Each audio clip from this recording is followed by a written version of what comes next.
The world is an irrational place, isn't it? Sure, we can point to the events of this year and say it's something with 2020, but come on, it's always been like this. People making up absolute bullshit and passing it off as fact. I mean, my God, they even do it to video games. Back in my day, when people lied about video games, it was either some schoolyard lie to sound amazing to your peers or some misinterpretation of untranslated Japanese news, but now it's easier than ever to find truth at the touch of a button, and you still have people who believe utter falsehoods.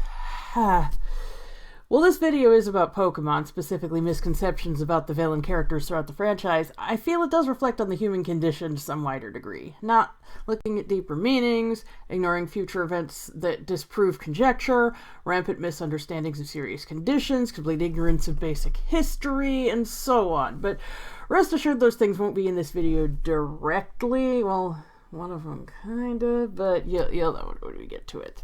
This video is all about Pokemon villains all the time. So, with that out of the way, welcome to Blackjack's video on misconceptions about the Pokemon villains in team order, and boy howdy, this was a pain to narrow down. Number 1, Giovanni killed himself in Heart Gold and Soul Silver. Okay, I can see possibly thinking so at the time. He leaves the cave, you hear this weird noise that could be interpreted as a splash, but here's the thing. One, even at the time, it was pure conjecture because that noise could have also been radio static from the broadcast he was listening to. And even if he did go in the water, it could have just been to up and leave. And even if he had tried to off himself, insisting he succeeded is another matter entirely. I know the version of him in Rainbow Rocket is from a different universe, and thus not the same Giovanni we fought in prior games, including at Tojo Falls. But we did see that Giovanni again. That version who showed up at the World Tournament in Black and White 2, yeah, same guy, same universe, same continuity. This insistence that he died in Heart Gold and Soul Silver should have ended right then and there, and yet somehow it persists. I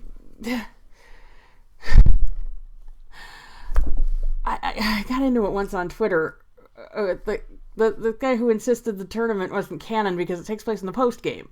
That was it. That was their entire argument. They said only the main storylines were canon and everything else was a throwaway. Cherry on top is that they were role-playing a special versus Price. The one where he's a supervillain.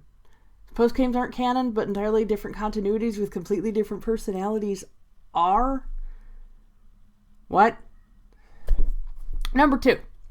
Aqua and Magma want to eliminate the element of the other team. I see this a lot. And it's hard to tell how much of it to take seriously because they're probably the serious teams that get taken the least seriously, likely due to the sheer boneheaded nature of their plans. I mean, I would think to be eco-terrorists, you would want to at least pass basic Earth Science 101, but one of the things people act like is they wanted to wipe out what the other team stood for. No, they want to lessen other habitats. But nothing in anything any member of either team says indicates that they want the world to be only land or only water. Hyperbole on just how stupid these guys are is one thing, but still, 3. Archie and Maxie were in Team Rocket. That's right, we got double up for both of them. Guys, come on. They were in some unidentified prior team together, but specifically Rocket? Where are you getting that from? There's nothing at all to link either of them to Rocket outside of Rainbow Rocket. But, that's Rainbow Rocket, not regular Rocket. Which I did capitalize in my script. Regular Rocket. Now, we're never actually told what the team was, but the game does tell us about a very suspicious organization with an ecological bent on the sunken ship Sea Mauville. Things like 10 loyalty slogans, a super evil company song, information on infinity energy. Known members include Stern, Doc, Professor Cosmo's father, and Watson. I'm going to put the link to the data in the description because if you never played that part, you've got to read this because it's freaking creepy. Oh my God. People just flat out skip this part and I don't know why. Anyway, even though that's also not confirmed, people only think those two were in Rocket because Rocket was the only prior team to Gen 3, even though we didn't even hear that they were on a prior team until Gen 6. So, anyway. 4. Cyrus wanted to be the only thing that existed. Okay, I get it. Final Fantasy VIII is kind of wrongly slandered, and it's better than people seem to think, but Ultimecia remains in there. She's not suddenly in Pokemon. I could have said all that in a Russian accent, be grateful I didn't. That's not going to spare you from hearing my Cyrus voice. Oh my god, have you heard him in Masters? He's like a total edgelord. Okay. Anyway, seriously. That show really didn't help with this misconception, because being entirely alone was somehow his entire goal in that. But the show got Cyrus wrong, flat out. It's like they played up to the part in Platinum where he tells the player character that his promises that the team will run the new universe are a lie, and he plans to take it entirely for himself, and decided this is all they needed to know about the character. And in English, anyway, the line is, "I seek an entirely new world solely for myself." So it sounds straightforward, right? So, if he's going to be the only thing that exists, why does he later say, "All spirit will disappear. It will be ripped away from you, from your Pokemon, from those precious to you"? Why would he even bother to do that if you were just going to be unmade? And then, even after, when Cynthia tells him he should go off somewhere alone, which, remember, is what people believe his entire plan to be anyway, he says, "Why should I run and hide from the world and have to wait quietly? My aim is to rid our world of the vague and incomplete thing we call spirit. By freeing ourselves of that, our world can be made complete." Our world. Freeing ourselves. And at the end, he asks you, "Is spirit, a vague and incomplete thing, so important to you?" Not about preserving existence or anything of the sort, but spirit itself. And then, of course, you have Rainbow Rocket, where one of the first things he asks is this world the new world? The existence of others isn't enough to settle that for him. Meaning once and for all that no, he would not have been the only thing that existed in that world. And he says he's going to return to that world. "I believe I shall return to the perfect world I created." You know, the world that at first he didn't know that he wasn't in anymore, despite being aware of Rainbow Rocket and such. Number 5. Gatsus is a sociopath. See, the thing about that is words have meanings. And sociopath is an actual thing with requirements and stuff.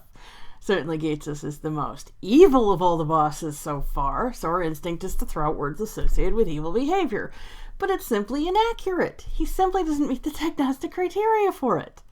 One of the defining characteristics of a sociopath is impulsive behavior without thinking of consequences. And while he blows up at N in the end of Black and White 1, and thus his entire plan that he built up for 20 plus years came crashing down in basically an instant, the point is that he had planned it for that long. He kept the con going for an incredibly long time. I mean, I don't think I could have kept a con that big for that long. More criteria are a lack of personal or professional responsibility, aggressive behavior, and a lack of concern for their own safety, none of which he displays. I mean, he's brutal, but he has people to get their hands dirty for him. I mean, yeah, he likely does demonstrate aggressive behavior, but it's all off-screen. You know? I mean, a dragon had to learn frustration somehow. Now, there is a character in Pokemon I think likely is a sociopath, and that's Purple Eyes from Ranger 3. But considering there hasn't been a Ranger game since, and I was... Oh god. Oh no. Guys, we haven't gotten a Ranger game in 10 years. Oh no. So it's unlikely we'll see a more in-depth look at his behavior, provided Arceus is even done toying with him. Oh, don't look at me like that. The game is 10 years old. 10. Moving on, okay. I have something to take our thoughts away from the passage of Lisandra is the Pokemon version of Hitler. What? What the fuck? Where's this even coming from? How did every single one of these people all fall asleep in history class? Like, what? I get that Lisandra's motivation is a little obscure and isn't entirely fleshed out unless you read the one notebook tucked away in an office, but even without that, come on! Like, even if you compare him to historical dictators, the one you're going with is Hitler? I get it. Okay, he called his project the Holocaster, but gotta be honest with you, that's about it. So all you've accomplished is you know basically nothing about either what Hitler actually did, and that you didn't pay attention to anything happening in X and Y. Like, seriously, it used to be that people said this about Cyrus, and it wasn't true then either. It's funny, there are historical figures that Lisandra can be much better compared to, and she'll just whip out the one will grab eyeballs. Look up the concept of indulgences, specifically the abuse thereof. I put a link in the description. There's a practice of essentially buying your way to salvation. At least it was when it was corrupted by the greed of various leaders. And while Lysandra's demand of 5 million P wasn't so much out of greed, but rather out of a desire to see that his followers were self-sufficient, it still follows in the same vein. He didn't pin this on any specific groups, not even the poor, like people also seem to think. Various Flare members mention being impoverished and having to resort to underhanded means to raise the money, which I might add, if we assume that Pokemon currency is still based on yen, equals just under 40k euros or 47k euros USD, but I digress. So, no, holy crap. Let this misconception die already. It's gross, and it just shows how badly you failed at both history and Pokemon X and Y. Seriously. 7. I forgot to do 6, so 7 now. Skull is one big happy family.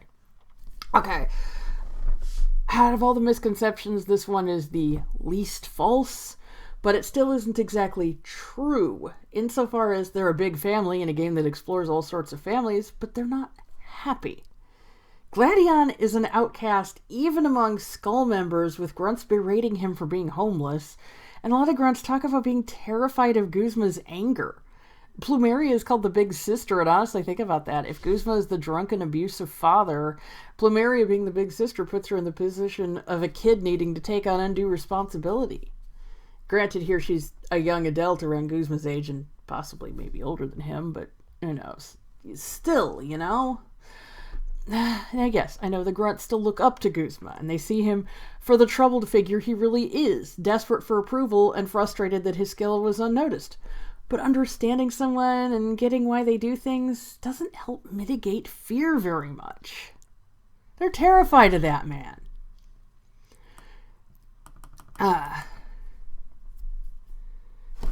Number 8. Lusamine was never a good mother and never will be. Lily tells you how much her mother had changed. That she used to be so different from what she became.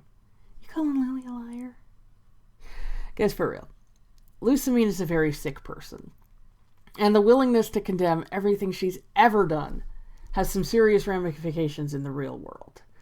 I get that people have weird misconceptions about mental illness, but seriously, PTSD and survivor's guilt and whatever else she might have, they'll change people. The human brain is a really fucked up place. And someone can become absolutely nothing like how they once were. She did some things that, yes, may be unforgivable even if she does change and become like she was before Mom's abduction. Time doesn't change that. But time also doesn't change that she was once the person Lily describes. 9. Yell aren't bad guys. Yell has to be the least bad of all the teams, and they're certainly not evil, but they're still trying to annoy and harass Marnie's competition into dropping out. It's no reset the universe or blow up France, but it's still pretty shitty. Number 10. Rose is... Actually, I couldn't find any major misconceptions for Rose or for Macrocosmos as a whole. There's some stuff like Rose can't do anything without Oleana, but I feel most of that's played up for comedy, and people seem to get that he's mostly a self-made man. Most of the stuff I see about him is valid, like he's just so goddamn dumb. Like Archie and Maxie dumb, unleashing this world-threatening creature because he somehow thought he could control it. And unlike them, he doesn't even wait for his ace in the hole Leon to be ready, so even tell Leon much of what he's planning. Heck, he could probably have gotten some sort of military presence going on with how much clout he commands in Galar. Those aren't really misconceptions. The man is a blithering dumbass. Not evil, but incredibly short-sighted even for his forward thinking, and people get that. It's a good job, people. For once. So I'm curious to know what you thought. I got more misconceptions to address in the future if there's enough demand for another installment. And I wonder what grinds your gears when it comes to the absolute bullshit people say about your favorite baddies. Tell me some of those sweet, sweet little lies. Tell me sweet little lies. And I'll see what I can do. In the meantime, I'm Blackjack Abby, and you, as we establish every so often around here, are not. Unless I'm watching this video again later, in which case you are, which would make that a misconception too. It's too hot for this. I'm out.